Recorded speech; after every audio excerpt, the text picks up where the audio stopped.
안녕하세요. 잡시광입니다. 지난 4월 19일 2011년 동일본 대지진 당시 원전 사고가 있었던 후쿠시마현과 이바라키현 경계 부근에서 규모 5.3의 지진이 발생했습니다.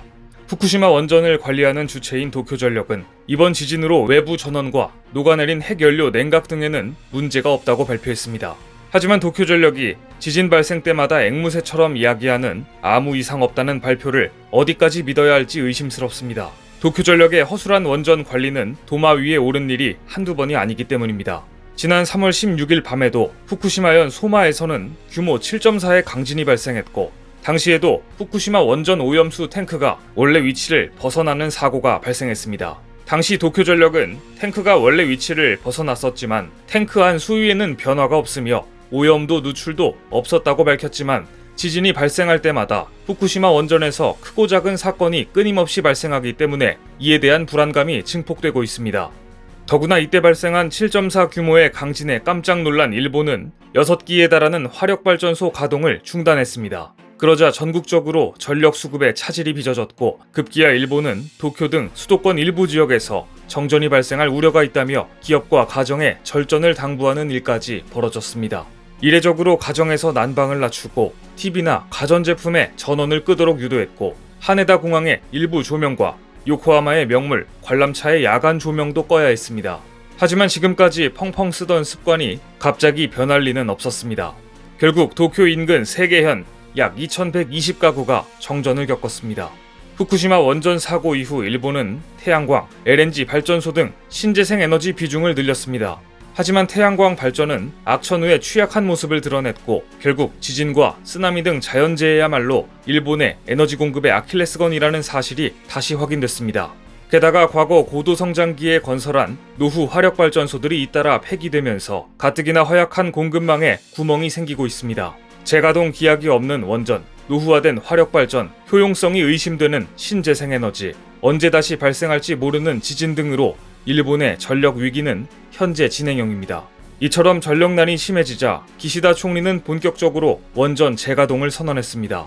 일본은 후쿠시마 원전 사고 이후 전국에 54기의 원전을 전면 중단했는데, 전력난이 심해지자 새 규제 기준에 적합한 원전은 국민들의 이해를 구하면서 재가동을 추진하겠다고 밝힌 것입니다. 하지만 최근 일본의 원전 관리 실태가 여전히 처참한 수준인 것으로 밝혀지면서 원전 인근 주민들의 불안은 극심해지고 있습니다. 얼마 전 일본 언론들은 후쿠시마 제1원전을 포함한 일본 원전에 4천여 개의 불량 화재 감지기가 사용됐다고 보도했습니다.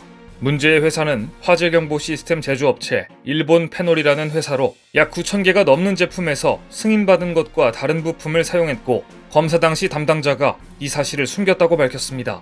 문제가 된 화재 감지기는 동일본 대지진으로 사고가 난 후쿠시마 제1원전에도 430여 개가 사용됐고, 가시와자키가리와 원전에는 무려 3,595개가 설치된 것으로 드러났습니다. 이러니 화재가 발생할 때 경보가 제대로 울릴지 의문입니다. 더구나 이런 불량품을 납품하고도 이를 숨길 수 있는 구조였다니, 제조업 강국 일본이란 이야기는 이제 정말 다 옛말이 돼버렸습니다. 이뿐만이 아닙니다. 일본 후쿠시마 원전에서 뒤틀린 배관을 제대로 손보지 않고 있다는 지적도 나왔습니다. 보시는 화면은 후쿠시마 원전의 배관 사진입니다. 배관이 뒤틀리고 떨어져 나간 부분이 보입니다. 이것은 후쿠시마 원전 1호기와 2호기를 잇는 배관인데, 로프로 감아 옆에 있는 큰 배관을 묶어놨습니다. 위험한 원전을, 더구나 사고가 나 지금도 오염수가 나오고 있는 원전을 이렇게 임시방편으로 묶어놓다니, 후쿠시마 원전 관리 주체인 도쿄전력의 안전 불감증은 비난을 넘어 이제 할 말을 잃게 만듭니다. 도쿄전력은 2011년 후쿠시마 원전 사고 직후 핵연료 경납 용기가 파열되는 것을 막기 위해 방사능 증기를 빼낼 수 있는 배관을 설치했습니다. 후쿠시마 원전을 폐쇄하기 위해 남아있는 핵 찌꺼기를 제거해야 하기 때문에 이를 위한 사전 작업으로 지난달부터 배관 철거를 시작했습니다. 당초 계획대로라면 이달 안에 배관 철거가 끝나야 합니다. 하지만 현장 조사에서 배관 뒤틀림 현상이 드러나면서 핵 찌꺼기 제거를 위한 공사는 멈췄습니다. 배관 일부가 잘려 있어 지진이 발생할 경우 잘려 나가거나 떨어질 우려가 있는데도 이렇게 방치하고 있었던 것입니다. 게다가 아직 시작도 못한 후쿠시마 원전 폐로를 처리하겠다며 공개한 정책은 실소를 금치 못할 정도입니다. 얼마 전 일본 경제신문은 후쿠시마 공업고등 전문학교 학생들이 도쿄전력 후쿠시마 제1원전 건물 내부를 탐사하는 로봇을 만들었다고 보도했습니다.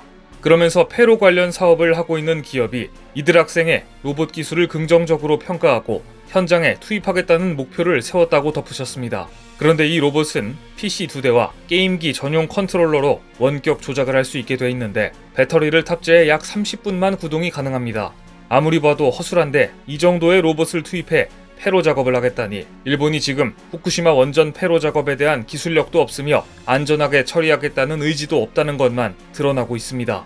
게다가 일본은 최근 또 한 가지 말도 안 되는 최악의 정책을 내놓았습니다. 일본 정부가 원전 폐로 등으로 발생하는 방사성 폐기물을 해외에서 위탁 처리할 수 있도록 예외 규정을 마련하고 있다고 발표한 것입니다.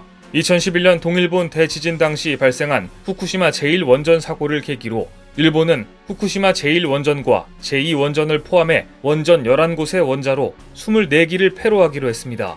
따라서 앞으로 일본의 원자로 폐로가 본격화되면 2020년 중반 이후부터 방대한 양의 대형, 저준위 방사성 폐기물이 쏟아져 나올 것으로 예상됩니다. 하지만 일본 내에서는 처분할 수 있는 전용 시설이 없고 주민 반대 때문에 방사성 폐기물 처분 장소 역시 찾기 어렵습니다. 그러자 예외 규정을 마련해 개발도상국에 위탁 처리하는 방안을 물색하고 있는 것입니다. 지난 3월 말 기준으로 일본 내 원전에서 사용 또는 보관 중인 방사성 폐기물은 총 57,230여 톤에 달합니다.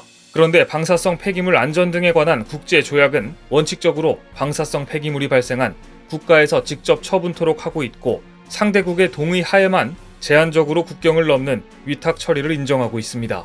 상대적으로 폐로 기술이 발달한 미국과 스웨덴에서는 대형 방사성 폐기물을 반입해 재현 및 해체, 용해 작업을 거쳐 재활용하는 기업도 등장하고 있는데요. 하지만 일본은 이런 기술이 없습니다. 따라서 방사성 폐기물을 해외에 수출하는 것을 금지하고 위탁 처분을 막고 있는 규정을 고쳐서라도 개발도상국에 돈을 주고 방사성 폐기물을 내다 버리려는 의도로 보입니다. 그런데 이런 상황에서 일본인들을 더욱 불안하게 하는 사건까지 발생했습니다. 보고 계신 사진은 지난 20일 일본 후쿠이현 한 항구에서 발견된 살아있는 대왕 오징어입니다. 총 길이 3m, 몸통 길이는 1.3m에 무게 80kg가량의 대왕 오징어가 살아있는 채로 발견되자 일본인들은 이를 보고 신기해하기보다 두려움에 휩싸였습니다. 일본에서는 대왕 오징어와 같은 심해 생물이 수면 위로 올라오면 바다 아래서 지진의 전조를 느꼈기 때문이라고 생각해 조만간 큰 지진이 일어난다는 속설이 있기 때문입니다. 최대 18m까지 자라는 대왕 오징어는 심해에 살기 때문에 얕은 바다에서 그 모습을 보기는 힘듭니다. 특히 살아있는 대왕 오징어의 모습은 지난 2005년에 일본 연구팀이 촬영한 것이 처음일 정도로 희귀합니다. 이런 대왕 오징어가 항구에서 발견되었으니 대지진의 전조인가 의심할 수밖에 없는 상황인데요. 이렇게 지진과 쓰나미 등 자연재해가 빈발하는 국가에서 더구나 사고가 난 원전의 후속 처리를 제대로 못해 전전긍긍하는 나라에서 또다시 원전 재가동에 대한 움직임이 일자 주변국들은 제2, 제3의 후쿠시마 원전 사태가 일어날까 우려하고 있습니다. 오늘 준비한 소식은 여기까지입니다. 댓글을 통한 여러분들의 많은 의견 기다리겠습니다. 시청해주셔서 감사합니다.